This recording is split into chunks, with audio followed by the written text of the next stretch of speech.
dana yang dikumpulkan oleh FIPS ini dari masyarakat Indonesia, mereka kemudian meminta saya dan saudara Fahri Hamzah sebagai representasi pimpinan wakil rakyat, sebagai wakil ketua DPR ketika itu, untuk secara simbolik menyerahkan bantuan kemanusiaan tersebut kepada FIPS.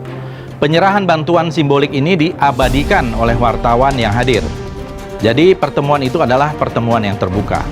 Ketika Fadli nyumbang, berarti kan saya nggak tahu dia tahu atau tidak. Tapi logikanya sebagai seorang waktu itu dia wakil ketua DPR ya, saya sih nggak tahu gitu loh.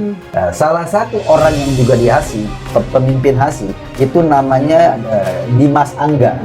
Dimas Angga itu yang menerima bantuan Fadlizon. Akan aneh kalau Fadlizon bilang saya nggak tahu tuh HASI sebagai organisasi teroris, karena reaksinya dia selama ini kan. Jadi nggak mungkin dia nggak tahu, betul? Kalau memang Fadlizon dan kawan-kawan yang tadi disebutkan namanya terlibat gerakan terorisme ini, maka tidak ada kata lain, Densus 88 wajib hukum untuk menangkap siapapun orang. Sama seperti KPK wajib menangkap siapapun, walaupun ketua DPR RI sekalian, walaupun menteri sekalian yang terbukti melakukan tindak pidana korupsi. Korupsi dan terorisme adalah sama-sama monster bagi bangsa dan negara yang kita cintai. Semuanya diberantas habis, tidak pandang siapapun pelakunya. Fadlizon tempuh jalur hukum. Eko Kuntadi, kita punya undang-undang pendanaan terorisme, bukan undang-undang ketentuan teroris. Anggota Komisi 1 DPR RI Fadlizon akan menempuh upaya hukum pasca dirinya dikait-kaitkan dengan terduga teroris Angga Dimas Persada. Fadlizon mengaku sangat dirugikan dengan cuitan Eko Kuntadi di media sosial Twitter. Upaya hukum itu saat ini sedang dikaji oleh Fadlizon dan tim hukumnya. Upaya hukum itu saat ini sedang dikaji oleh Fadlizon dan tim hukumnya.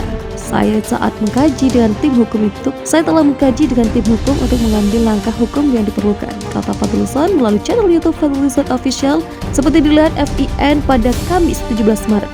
Fadlizon menegaskan dirinya mengikuti sejumlah pemberitaan yang muncul setelah Eko Kuntadi memposting foto dan narasi di akun Twitter @_Eko Kuntadi.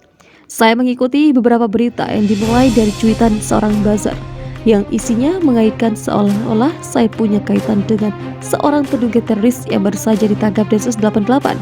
Hanya karena sebuah foto lama tahun 2015. Atas fitnah tersebut, saya ingin memberikan klarifikasi, ujar Fadlizon. Menurut politisi Partai Gerindra tersebut, klarifikasi itu dibuat untuk menepis fitnah sejumlah orang yang secara insinuatif berusaha memutarbalikkan dukungannya terhadap aksi kemanusiaan yang seolah adalah bentuk dukungan terhadap terorisme. Dalam postingan yang dilihat FIN pada Kamis 17 Maret, Eko Kuntadi kembali mencuit. Sebelum ditangkap Densus 88, Farid Akbar juga bertemu Jokowi di istana. Apa salahnya Fadli bertemu Dimas Angga yang sudah ditangkap Densus 88 juga? Begini, kita punya undang-undang soal pendanaan terorisme. Hukuman maksimal 15 tahun. Bukan undang-undang ketemu teroris. Jelaskan, untuk kasus kejahatan teroris, penanganan kepada anggota parlemen tidak perlu harus izin presiden dulu. Sebab terorisme masuk kategori extraordinary crime.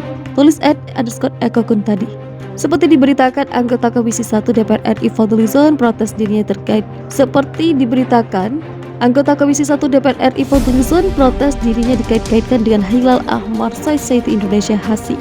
Fadlizon menegaskan hal tersebut sebagai bentuk fitnah keji terhadap dirinya. Seperti diketahui, HASI yang dipimpin Dr. Sunardi oleh PBB dan Polri telah ditetapkan sebagai organisasi yang diduga kuat terafiliasi dengan Jamaah Islamiyah dan Al-Qaeda. Setelah Dr. Sunardi tertembak mati oleh Densus 88 anti teror Polri pada 9 Maret 2022 lalu, beredar foto saat Fadlizon memberikan donasi kepada HASI. Anggota Komisi 1 DPR RI Fadlizon menegaskan akan menempuh jalur hukum Fadlizon Official YouTube. Seperti diketahui, HASI yang dipimpin Dr. Sunardi oleh PBB dan Polri telah ditetapkan sebagai organisasi yang diduga kuat terafiliasi dengan Jamaah Islamiyah dan Al-Qaeda. Setelah Dr. Sunardi tertembak mati oleh Densus 88 anti teror Polri pada 9 Maret 2022 lalu, beredar foto saat Fadlizon memberikan donasi kepada HASI. Politisi Partai Gerindra itu membenarkan foto yang beredar di media sosial tersebut. Fadlizon menyebut penyerahan bantuan secara simbolik itu merupakan bentuk kerjanya sebagai wakil rakyat. Selain itu, donasi yang terkumpul bukan sumbangan pribadinya.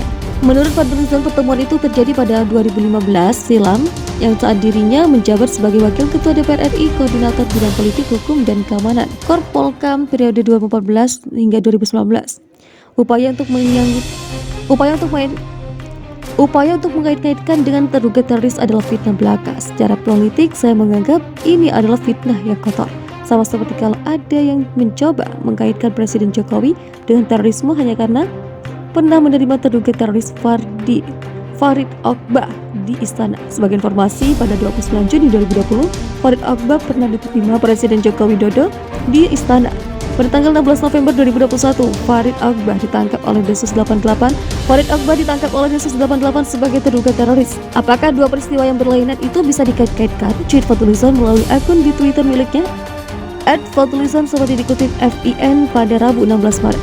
Sebagai Wakil Ketua DPR RI, Koordinator Bidang Politik, Hukum, dan Keamanan, setiap hari saya menerima berbagai delegasi bahkan hingga puluhan orang, lanjut Fadli. Sebagai wakil rakyat, dirinya selalu bersikap terbuka terhadap seluruh anggota masyarakat, apapun suku, ras, agama, serta afiliasi politiknya. Itu adalah bagian dari tugas representasi saya sebagai anggota DPR RI, imbuhnya.